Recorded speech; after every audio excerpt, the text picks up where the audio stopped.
picking up something on the satellite? Give me a sec, I'm gonna tune in. Sir, I'm having a little interference. I'm checking it out right now. Hold on. I think we found him. Here we go. You are listening to Wide Range Media Podcast. Welcome everyone to a new episode of Wide Range Media, episode 71, our black and white edition. I'm your host, Alex Figueroa, and my co-hosts are... I am Pablo. This is Ralph Perez from Strange Planet. Good evening.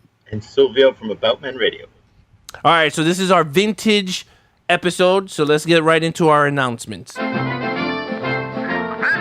on Announcements. So announcements, guys. You got anything about Men Radio? Anything going on? Nothing new. You recently gave a headline of my latest blog entry, which was pretty good. A horror fan forged in the fires of hell. Go read it at aboutmenradio.com. Ralph? Yeah, I know that Kevin Geeks Out has another Kevin Geeks Out evening on July 25th. Topic? It's called A Night of 7 Supercuts. It'll help you catch up of 7 movies and TV shows in one evening. So instead of doing one topic about one thing, he's going to cover 7 topics in one night to make it more versatile, I suppose. How long is the show? Oh, about an hour and a half, couple hours. Okay. It starts at 7:30. It's in Nighthawk Cinema in Brooklyn on July 25th. Go check it out. All right. Also, I started working on the online store for our T-shirts. Our T-shirts came in. Yay! I haven't looked at them. Yeah, I haven't looked at them. I want or a anything. T-shirt. Yeah, I haven't looked at them or anything because I'm in the process of moving. So when they came in, I left them at the new house. Oh, that's right. You're still moving. But yeah, so if you go to the website and you're going, wow, it's all these new sections. I put the online store up. It says fall 2018. I'm working on it as soon as possible. But other than that, that's pretty much it in terms of Wide Range Media stuff. But again, I want to thank everyone that's listening to our podcasts. Our listening ship is going up in numbers. And also subscribe to our Patreon account at patreon.com/Wide Range Media. Well, if you subscribe to our Patreon at $20, do you get a T-shirt? Yeah. So then we'll be contacting our subscribers to give us your size, and then we'll send you a T-shirt. Yes. We're gonna. And if you want a T-shirt, yeah, that's one way to definitely get one. Subscribe. Yep. To our Patreon. And we're going to have some other good stuff coming up on the Patreon channel as well for anybody who subscribes. We'll have some additional content coming up. Yeah, I like to make it a point that we're evolving. We really are. You know, like from a year, it's been more than a year at this point, right? Is that what that growth is on the back of my shoulder? Evolving into something? Probably. It's a mutation. We're mutating into a new species. Evolving. And Ralph is high on some big. I know, He said it looked like he's laughing. because I'm laughing because of what you said. Ralph is evolving. Before our eyes. Yeah, man. No, go ahead. I'm good. We are growing as a podcast. We've tried different things throughout the months, the video thing, the YouTube thing, and we're going to keep trying all these different things. But with a Patreon page, there's so much more to get. So please consider subscribing to it. Yes. But other than that, let's get right into the show. This week on Discussions at the Movies. So this week's episode, we're taking it back. We're turning the clock back in Wide Range Media. We're going to 1948 with Abbott and Costello's meet Frankenstein. Francis? And that was Silvio's. That was Silvio. That was your pick. Yes, it was. You wanted us to go back to vintage, to your era. Yes, Of filming. Shocking. Shocking, right? It was like, whoa. No, but back in my war days, see? I'm the frog, Jay. Yeah. Yeah. I'll let you talk about this. So go ahead, you talk about this because this is something you wanted us to cover. So go ahead. What do you think? Go. Well, it is the 70th year anniversary of the launch of this movie. Abbott and Costello Meet Frankenstein. Abbott and Costello, for our younger listeners, was a comedy duo that started out in vaudeville. So this was a very long back. These guys, earned and learned their trade way back before this onslaught of movies that they did together, starting in the early 40s. And it was Abbott and Costello. Abbott and Costello do this. Abbott and Costello do that. But in 1948, as their Abbott and Costello movies were actually starting to lose some viewership, they were still a strong comedy duo out on stage. And the Universal Monsters, which was also the same studio that Abbott and Costello were with, also were losing their appeal. Universal, right? I'm sorry? Universal, right? Yes, Universal Monsters. The Frankenstein, Dracula, Wolfman, all the traditional ones, the Mummy. And somebody had an idea to make an Abbott and Costello meets Frankenstein. And originally, from both sides, from the horror side and from the comedy side, there was pushback. There was pushback to put horror into a comedy act, especially one as famous as Abbott and Costello. And from the horror side, they didn't want to cheapen the monsters that, even though they were losing their popularity, for laughs, for schlock. But they ended up with a pretty good script, and they put it together, and the result was Abbott and Costello meets Frankenstein, which I feel, in my opinion, was a movie that paid homage to both the comedy side and the horror side without mixing them and cheapening either side of it. Yes, exactly, Rob. You know what I'm talking about, right? Yes, that's one of my favorite parts as well. But just to give you another little bit of background, I am not of the 1948 era, even though everybody kids me for how old I am. But growing up in New York, every Sunday afternoon, Saturdays, as we know and we talked about in previous podcasts, was Cartoon Land. Sundays was Church Day for just about everybody. But not so much these days, but they showed some cartoons on Channel 5 and Channel 11. But every Sunday at 11:30 on Channel 11 was an Abbott and Costello movie. Oh, yeah, I used to watch that. Yeah, I devoured them each and every Sunday. I must have seen Abbott and Costello meets Frankenstein a dozen times. That's my favorite one. Yeah, and I've seen them all. I've seen every single one of Abbott and Costello's movies. Some are better than others. Some are a little more forgettable. And there have been other ones. Oh, absolutely. And within the monster genre. Well, we can talk about that a little bit later after we all give our talk about this particular one. But there was more.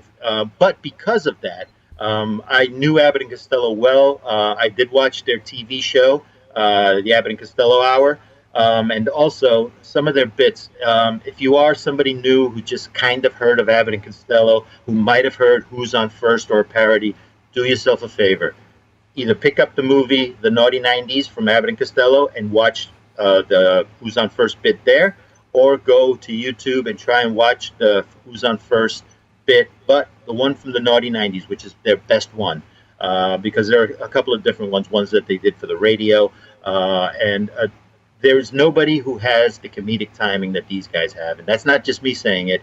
High-end comedians from today will still revere both of these guys for how good they were.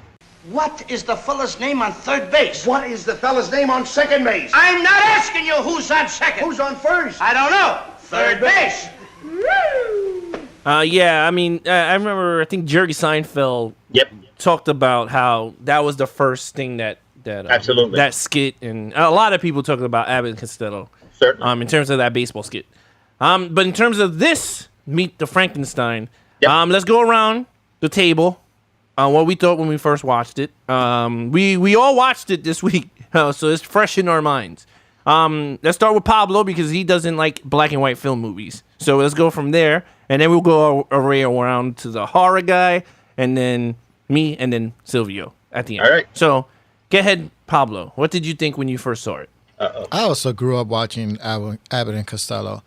And Abbott and Costello, at the time growing up, I enjoyed watching them, and I enjoyed watching the movies. I was never a big fan of slapstick comedy. The Three Stooges. The Three Stooges, right.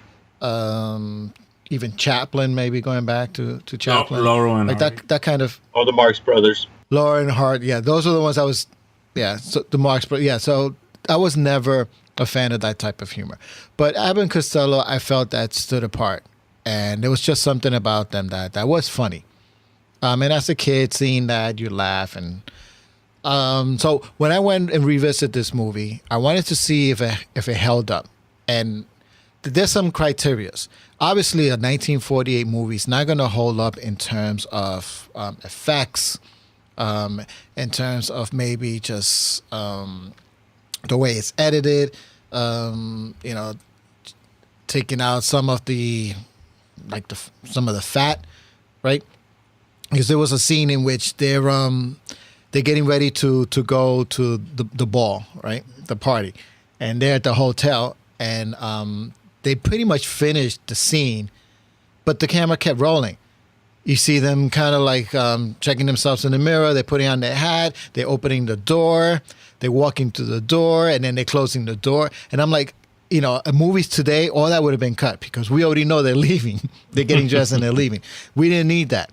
So that's what I'm talking about, just some of the editing style, But I'm putting all that aside and just focusing on the content. Is this movie funny and it still holds up? Okay. Uh-oh. Oh, here we go. Well, it is considered. It's in the top 100 comedies of all time. 56. And recently, it was put in the vault of The Congress, yes. Yes, it was put there. So obviously, this movie has significance in our culture, in our history, American history. Right? Okay, so I watched this over the weekend. I chuckled a couple of times. There are some funny bits. But it wasn't a laugh out loud type comedy for me.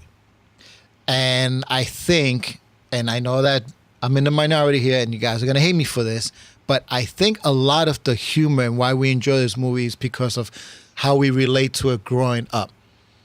Just like sometimes we relate to a cartoon and we love that cartoon so much because we grew up and it was a part of our life growing up. But then when we go back and watch it, we're like, I don't know about that. Did I really like this growing up? And I think that can cloud sometimes our judgment. And I think maybe this movie does that for the most part. I didn't find it like hysterically funny. And there were just a few parts that were just okay. I chuckled a couple of times. Abbott, right? Lou Abbott. Obviously, he's the funny guy. He's some of his mannerisms. Wait a minute. Says. Who? You mean Costello? You mean Costello's the Costello. Yeah, Lou Costello, but Abbott. Okay, Costello. Yeah, Abbott's the straight man. Costello's the funny fat. Yes. All right. Yeah, you can tell, and he does. There are times in which he breaks the fourth wall and he looks straight at the camera and does a bit, and that's pretty funny. I've enjoyed that. But for me, Abbott and Costello meet Frankenstein. Can I go next? I want to tear him apart. Abbott and Costello, for me, it just did not work at the level that other people may have enjoyed, especially people in this podcast right now. So I'm going to shut up. I will say my piece, and I'll let you guys enjoy this wonderful movie that is Abbott and Costello meet Frankenstein. All right, I'll go, and then Ralph, and then Sylvia's gonna chew you up even later when he calls you. So this is the first time I ever seen an Abbott and Costello bit. The baseball one, a movie, or even at all. Like the baseball one, I heard as reference. I never watched that bit. But in terms of movie itself, again, my dad told me to watch this movie a long time ago, and I never did until Sylvia brought it up, and I was like, oh, let me watch it. So I rented it on Apple TV, I think for like $4 or $6 or something like that. So I said, all right. So we sat down. My wife watched them because of her grandfather. So I was like, all right. So I started to watch it. I laugh from beginning to end. I mean, I don't know. Maybe I'm old person at heart or something, but it's weird because I'm very hard to laugh at, even at new comedy. Like, we're in this generation of I don't watch this generation. Like, I hate comedy in this generation. Like, I don't think they're good. I don't even think they're funny. But this one, I thought it was. I was laughing from beginning to end. I don't know what it is. I don't know if it was the way Costello did the bits. I don't think he had to try hard to make someone laugh. Like stupid stuff like that was mad fun when he's doing the Frankenstein thing. He's like, yeah. Oh, when he opened, yeah. No, I like that. Yeah, I thought that was funny. I thought it was even funny when he opened up the thing and he saw Frankenstein. He said, "Ah!" and he locked it and he said, "No." I thought that was funny. Who screamed? And I think in terms of comedy now, I think they try harder to make you laugh. And that's where I'm like, that's like if you watch a comedy now, you already know it's going to be, and it sucks to say it, but it's true. If you think of the greatest comedians of our generation now, you can't name a few of them. Now, if you say 80s, you'll say Eddie Murphy, Richard Pryor. You go down a whole list of everybody, George Carlin. You can't say now. I mean, regardless if they sell all these arenas, but that's different. It's totally different now in terms of comedy. But in terms of Abbott and Costello, I thought it was mad funny. I thought Bela Lugosi was funny. I thought the Wolfman was even funny. He goes, lock me in the door. He goes, you really want me to lock you in? I thought that was mad funny. I was laughing. And then he went back. He goes, I should take his orange back. And he turned into the wolf. I thought that was stupid. But I don't know. I thought it was a great movie. Then I brought it. I ordered it on Amazon and put it on my collection. I thought it was an excellent piece. Movies like that is black and white. Like in terms of criteria, like Pablo has his criteria. Mine's is. For that decade, I don't give them criteria because those are to me is like at the time. Yeah, to me it's like the grandfather of film. Like, you know what I mean? Like that's where it all started. In terms of for comedians now, I mean, Abbott and Costello, and I don't judge it old films like that. Like that's why I could sit down and watch a Universal monster movie without going, I enjoy it for what it was, and I think this was a good movie. I loved it. It was good. Ralph, what you got? Let me tell you, I used to watch Abbott and Costello movies every Sunday, just like Silvio. Every Sunday at 11:30, they would show it on Channel 11, and every week there was always something. Abbott and Costello go to Mars. Abbott and Costello meet Dr. Jekyll and Mr. Hyde. Dr. Jekyll meet the Mummy. Dr. and Jekyll go to the races. There was always something with these two. They were always doing something. But when the Frankenstein one came on, oh man, I was like, yes, this one. I was always excited. So watching it again brought back some things in perspective. I kind of agree with Pablo to a certain extent. The humor just isn't as biting for me as it was back then as a kid. But at the same time, I still appreciate that humor for what it was at the time. Okay. Not only did it make me laugh as a kid, it made a whole generation laugh back in the 1940s. And to implement something, you got to understand something. Film is still in its young heyday at this point.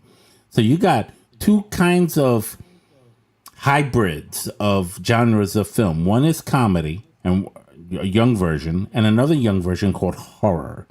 And you have Dracula, right? You got Bela Lugosi in there. And you got, the Wolfman. You got Frankenstein. Was this guy Frankenstein, the actual guy? No? No? Okay. No, but Lou Chaney Jr. was Wolfman. Okay, right. Like, he was the big famous guy. Yeah, he was the famous. You know? So when you bring all those guys together in one movie, and then you throw Abbott and Costello in the mix, it was perfect. And I loved the very end, and I feel like saying spoilers. No, and Vincent Price was Invisible Man. Vincent Price. Spoiler. But you know what's funny about that? They actually no one knew that. Abbott and Costello meet the Invisible Man. It wasn't Vincent Price, but it was still, they still made a movie of that. Mm-hmm. I remember that. I loved it. I loved the cartoonish, the effects for its time. I mean, think about it. You saw Dracula turn into a bat. That was funny. But it was but for its time, you have to admit, no, it was good. That was good, I right? know it was good. Like and he went.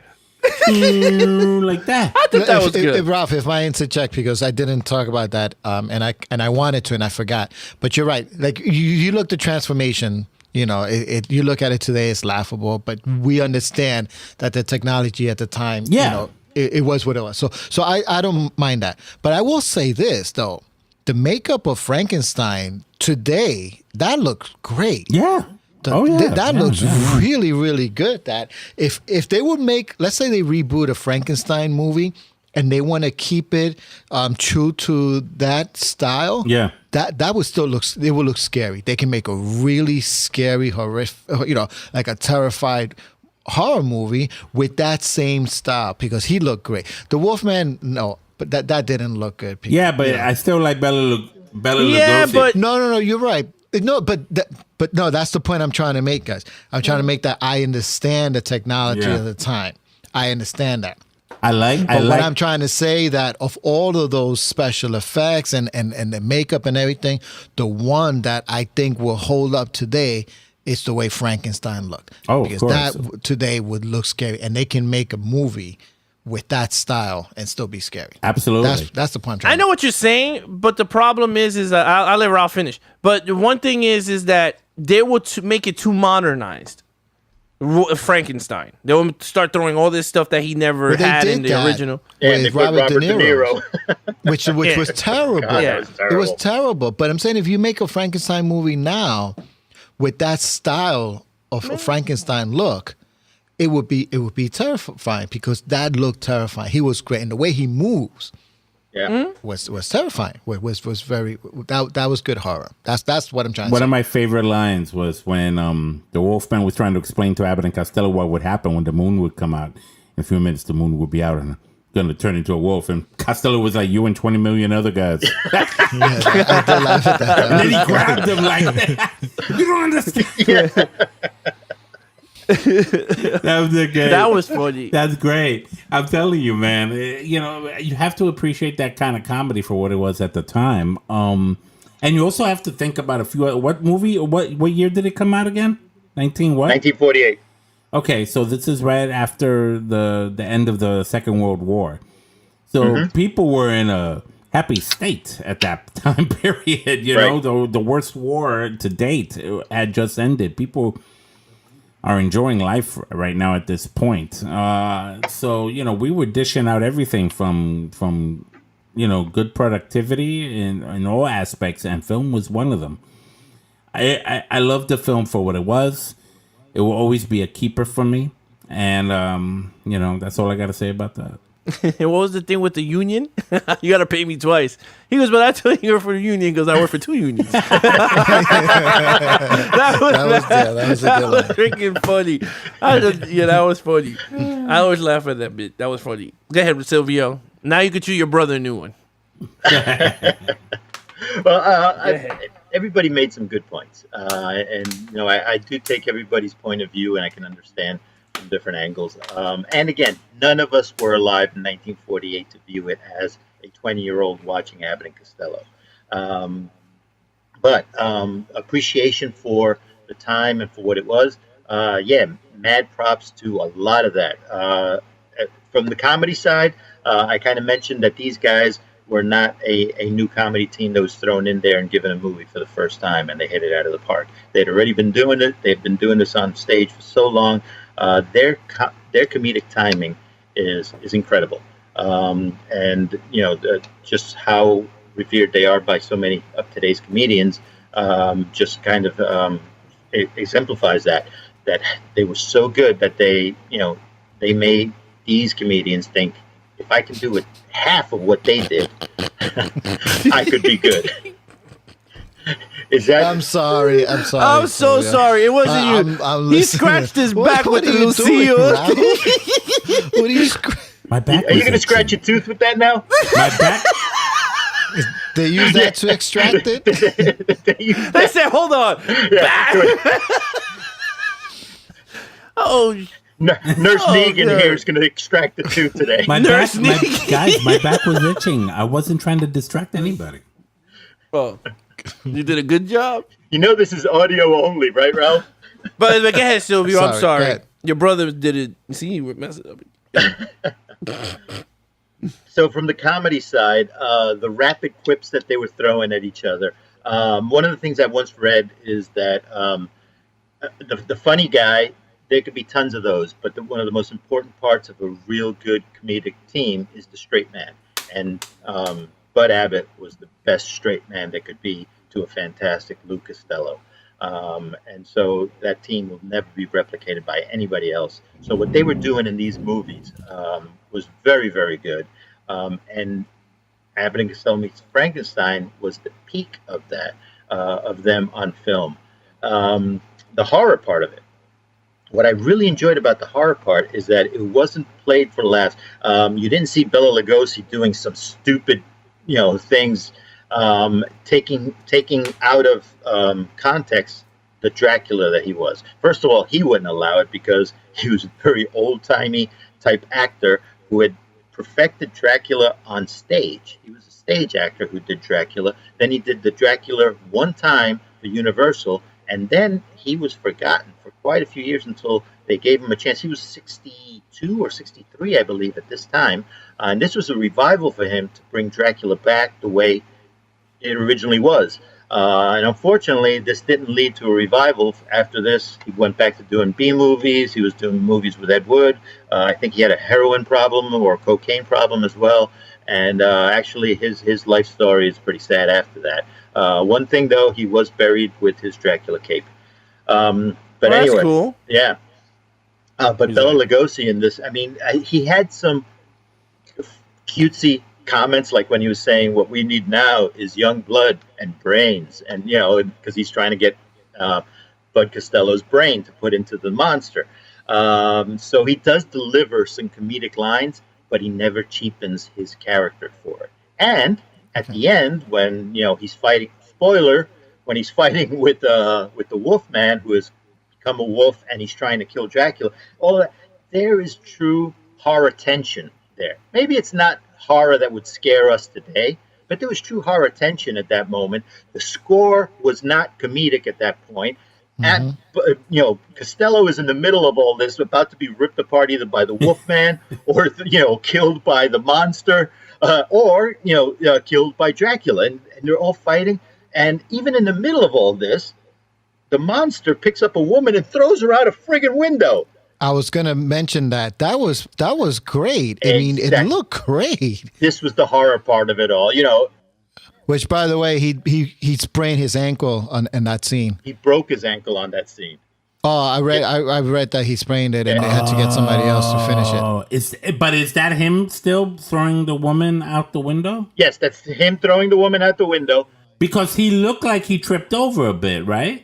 He tripped over something, right? And it was that same exact scene, the one that made it onto the movie, where he actually, it was like a hairline fracture of the ankle. So he couldn't put any weight on it, with the whole thing. And the guy who ended up finishing a couple of the scenes where they're chasing Bud and Lou through the mansion was Lon Chaney Jr. Lon Chaney. Oh, okay. Wolfman. Right. They put him, and this was the very first time after I had read all of that I actually looked for it and I could see it. I could see in one part, it's like, oh, that's not the same monster. But it was done very, very well. Plus, Lon Chaney had played the Frankenstein monster in a previous version for Universal. So the horror part of it was pretty good. We didn't know what was going to happen to the blonde lady who was under the trance. We know that one lady got thrown out a window. The Wolfman grabs Dracula and they both plunge to their deaths down on the cliffs. It was a good movie. From the horror part of it, from the score, from the sets, that castle, the sets look great. Yeah, the island, the basement, the basement, yeah. I mean, all of that was very Universal horror and done right, with comedy thrown in. I heard another podcast talk about this recently, and they were saying, just imagine if today you took today's comedy duo, let's say you took Jack Black and Kevin Hart and put them in a Saw movie. That's basically what this was. You grabbed the biggest monsters from that time period, and you added Abbott and Costello to it. And I think they hit a home run with it for the time, and something that I believe still holds up. Yes, some of the physical comedy could be a little, you can go by it, you can go past it a little bit. The bit with the hand was pretty funny when he was sitting on the Frankenstein monster and he kept hitting the hand. He kept laughing. Yes. Well, that was the thing that he kept breaking character and kept laughing. Bela Lugosi would not break character. Neither did Lon Chaney. But Glenn Strange, who played the Frankenstein monster, could not stop laughing at Abbott and Costello and the stuff that they were doing. He kept breaking character. So that was there. They said that on the set they had a lot of fun. They did a lot of things, but they were very professional, realizing because they would have pie fights as part of the behind the screen things to keep things fun and lively, but they would never throw pies at the costumed our actors, knowing that they spent a lot of time in the makeup of course. So things like that. Speaking about the special effects, yes, they're very, very dated. The bat change, but what we got to think about is in that time period to make that and fit that bat sequence into the film took a lot of technical know-how with what they knew at that time. The transformation of the Wolfman, although we can look at it and say, just think about the fact that they had to make sure that every time they added something to that transformation, they had to put him back in this very same exact spot each and every time. And what I heard was, for example, if he was on a pillow, that pillow was actually made of cement formed around his head. So when they put his head back on it, it could only be in the same spot that it was before. And that's how they would keep moving him and putting him back into that spot. And Amazing. And just think about, today we had filmmakers have video on the side so that they can look at the dailies and see what worked and what didn't.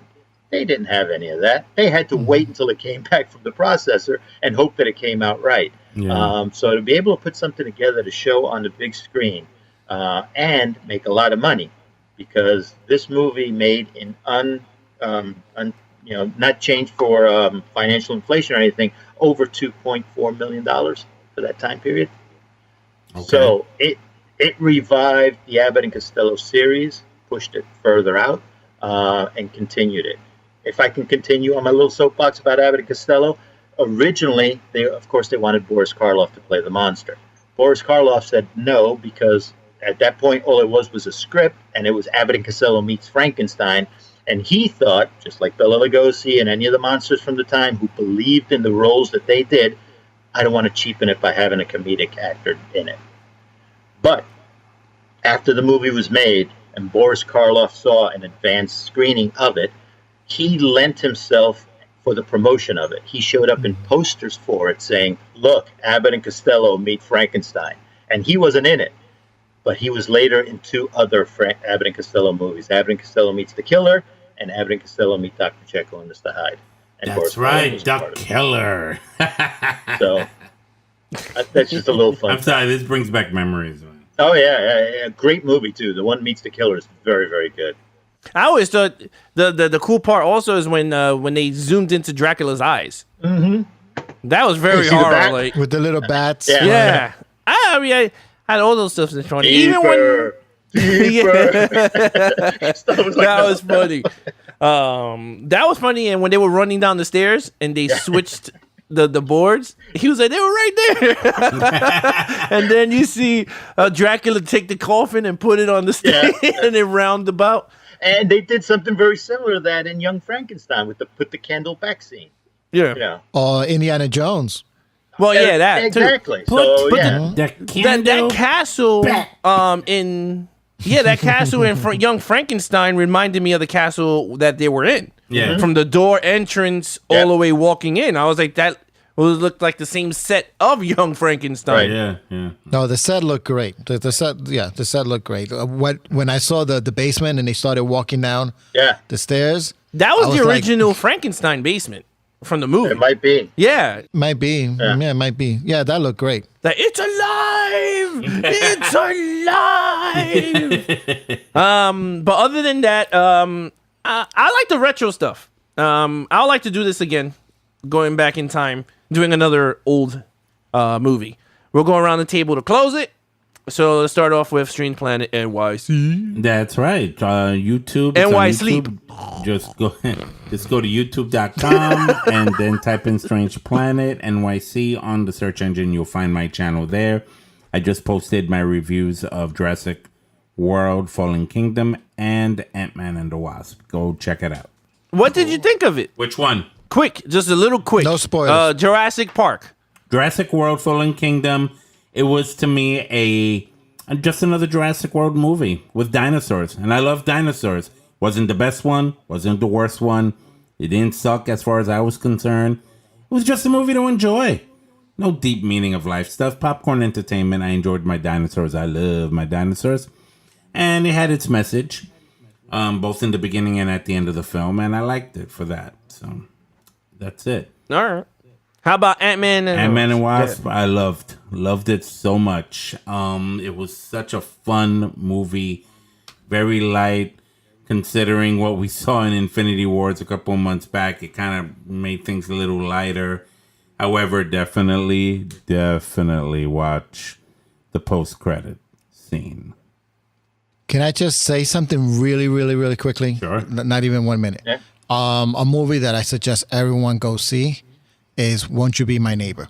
I just saw it this week. Oh, about Fred Rogers, right? Yeah. Yes, Fred Rogers, Mr. Rogers' Neighborhood, the documentary. Amazing movie. Just a good feel movie. It speaks volumes, especially in today's society. How polarized everything is today. Great movie. I highly recommend it. Cool. Silvio. You caught me off guard. He was thinking about Fred Rogers. Yeah, he said, wow, he's a good looking guy. Would you be my neighbor?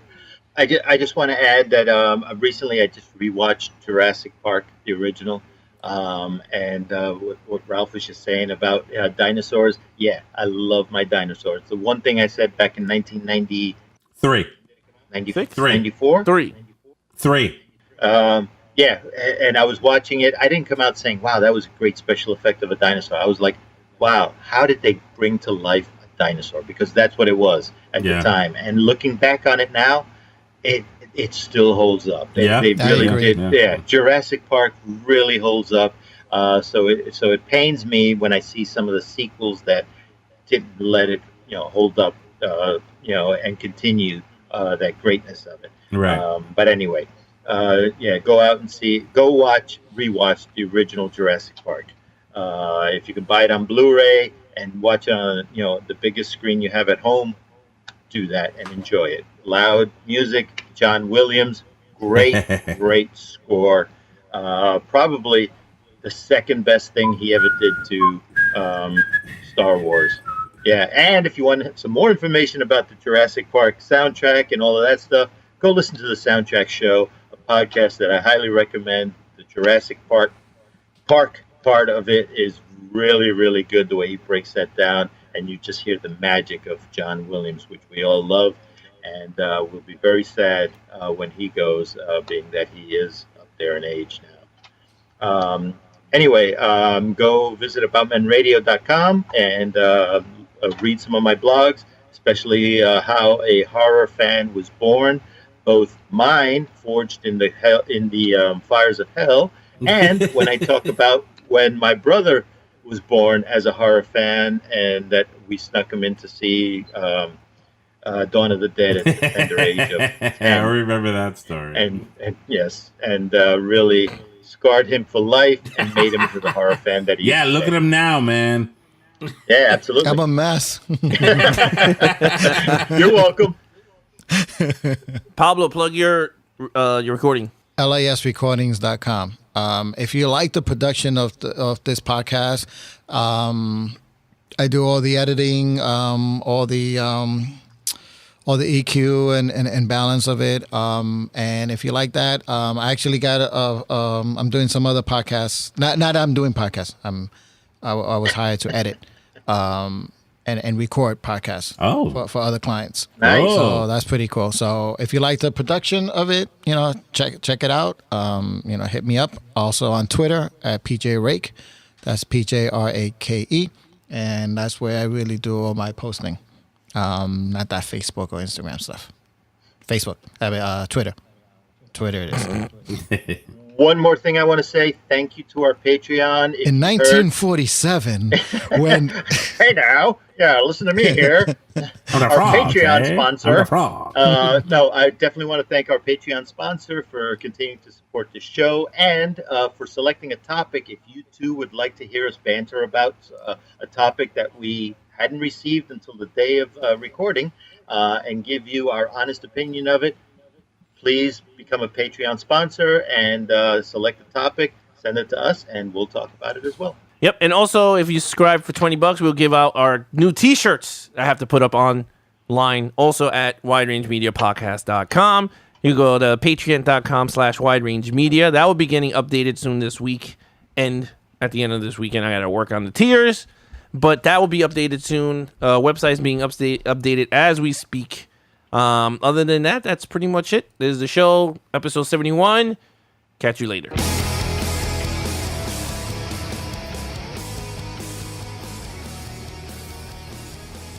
Me out to the ball game. Take me out with the crowds. Buy me some peanuts, popcorn, crackers. Beautiful package of Papa Jacks here. Pepper Jacks, Nicest. will you keep quiet? Sebastian! Excuse me, please. Sebastian, please. Don't interrupt my act. Sebastian! Oh, Mr. Broadhurst, I didn't see the lights there. I forgot about them. What in the world are you doing? Why interrupt my act like this? Well, look, Mr. Broadhurst, I mean, after all, if you're in a ballpark, they always sell peanuts and popcorns and things like that. I know that, Sebastian, but not in front of him. I beg your pardon, friend. Ladies and Please. gentlemen, and also the children, will you excuse me for a minute, please? Thank you. What do you want to do? Look, Mr. Broadhurst, Right? What are you doing? I love baseball. Well, we all love baseball. When we get to St. Louis, will you tell me the guys' names on the team so when I go to see them in that St. Louis ballpark, I'll be able to know those fellas? Well, now, is it all right, folks? All right. Excuse me, All I right. want to find out the fellas' names. As long as it's okay with the I'm audience. crazy about baseball. Will you stand still? Pick up your hat. Go pick up your hat. Okay. Now, look. Then you'll go and peddle your popcorn and don't interrupt the act anymore? Yes, sir. All right. But you know, strange it may seem, they give ball players nowadays very peculiar names. Funny names? Nicknames, pet names. Not as funny as my name, Sebastian Dinwiddie. Oh, yes. Funnier than that? Oh, absolutely. Yes. Now, on the St. Louis team, we have who's on first, what's on second, I don't know's on third. That's what I want to find out. I want you to tell me the names of the fellas on the St. Louis team. I'm telling you, who's on first, what's on second, I don't know's on third. Do you know the fellas' names? Yes. Well, then who's playing first? Yes. I mean the fellow's name on first base. Who? The fellow playing first base for St. Louis. Who? The guy on first base. Who is on first? Well, what are you asking me for? I'm not asking you, I'm telling you, who is on first? I'm asking you who's on first. That's the man's name. That's whose name? Yes. Well, go ahead and tell me. Who? The guy on first. Who? The first baseman. Who is on first? Have you got a first baseman on first? Certainly. Then who's playing first? Absolutely. When you pay off the first baseman every month, who gets the money? Every dollar of it. Why not? The man's entitled to it. Who is? Yes. So who gets it? Why shouldn't he? Sometimes his wife comes down and collects it. Whose wife? Yes. After all, the man earns it. Who does? Absolutely. Well, all I'm trying to find out is what's the guy's name on first base? Oh, no. What is on second base? I'm not asking you who's on second. Who's on first? That's what I'm trying to find Well, out. don't change the players. I'm around. not changing nobody. Take it easy. What's the guy's name on first base? What's the guy's name on second base?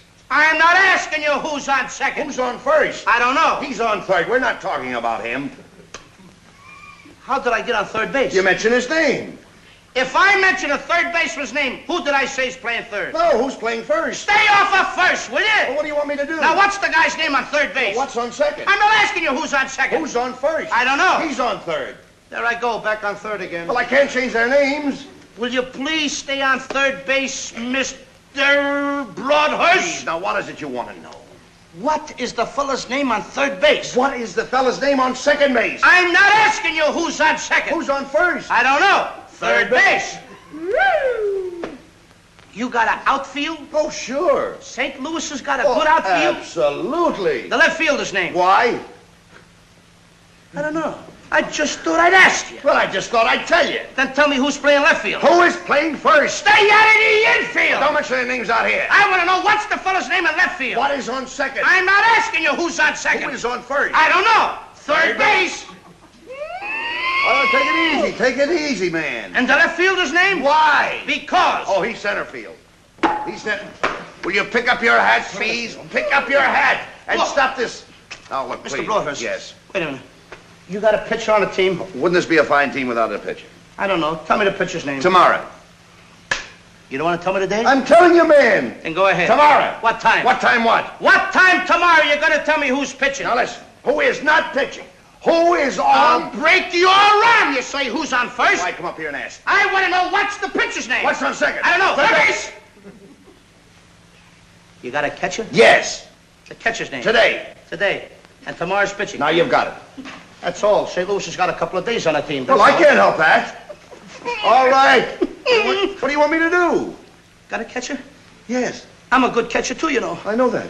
I would like to play for the St. Louis team. Well, I might arrange that. I would like to catch. Now, I'm being a good catcher. Tomorrow's pitching on the team, and I'm catching. Yes. Tomorrow throws the ball, and the guy up bunts the ball. Yes. Now, when he bunts the ball, me being a good catcher, I want to throw the guy out at first base, so I pick up the ball and throw it to who? Now, that's the first thing you've said right. I don't even know what I'm talking about. Well, that's all you have to do. Is to throw it to first base. Yeah. Now, who's got it? Naturally. Who has it? Naturally. Naturally. Naturally. Okay. Now, you've got it. I pick up the ball and I throw it to naturally. I know you don't. You throw the ball to first base. Then who gets it? Naturally. Okay. All right. I throw the ball to naturally. You don't. You throw it to who?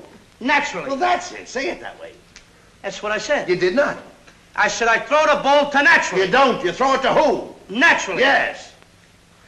So I throw the ball to first base and naturally gets it. No, you throw the ball to first base. Then who gets it? Naturally. That's what I'm saying. You're not saying that. Excuse me, folks. All right, I'm sorry, Frank. I throw the ball to You naturally. throw it to who? Naturally. That's it. Well, say it that way. That's what I'm Don't saying. get excited now. Don't get I excited. throw the ball to first base Then who gets it?